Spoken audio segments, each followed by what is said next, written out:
I'm Sigrid. I'm one of the workers here. Naintindihan nyo lahat yung Tagalog, no? This workshop was set up in 2000 by R.G. Stapleton. He is a son of a missionary who grew up here in the 1960s. He saw the potential of the local clay and the local soil for pottery. That's why he set this up as an alternative livelihood for the community. Pottery has three kinds. There's earthenware, stoneware, and porcelain. Earthenware is low-fired. That's the one they make in vegan. It's usually for flower pots. Stoneware and porcelain are high-fired. We specialize in stoneware. We fire at 2,350 degrees.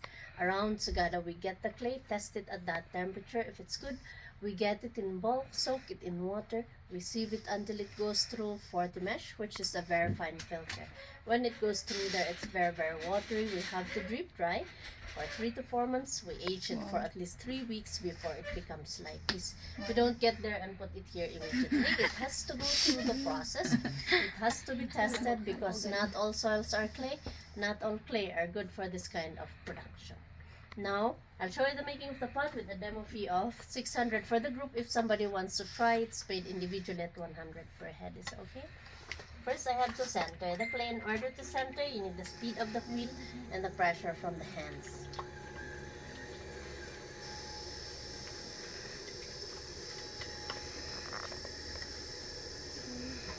Once it's centered, everything starts with a cylinder. To make a cylinder, I have to pull the clay from the bottom to the top gradually.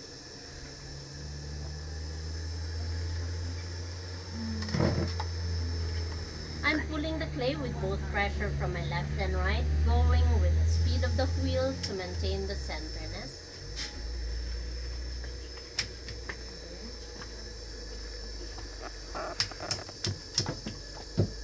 My hand should be the one controlling the clay, not the clay controlling my hands to keep the shape for you not to collapse. This is the very basic shape. From here you can make a jar, a bowl, or different shapes. Right now there's more pressure from my inside hand, pushing it outwards to widen.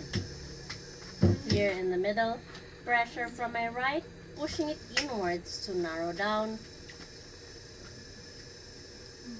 Then outwards at the very, very top to make a flower vase.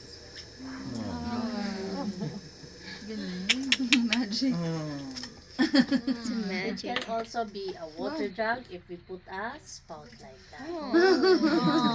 That's all I can do right now. I let it dry for 5 days. After 5 days, we put the handle, trim the bottom, then we dry it for 1 month. Air dry only. Put it in the oven for 12 hours of firing.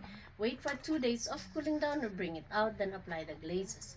After glaze application, we have to cook it again for 14 to 16 hours of glaze firing in order for the color to come out and for it to become shiny. Hindi pintura. It's not paint that you apply, you see the color immediately. It has to go through the oven. That's why they're safe for food containers. They are microwavable and the color doesn't fade. Who wants to try? Anyone? Try na kayo. Daw kasi. Haba ng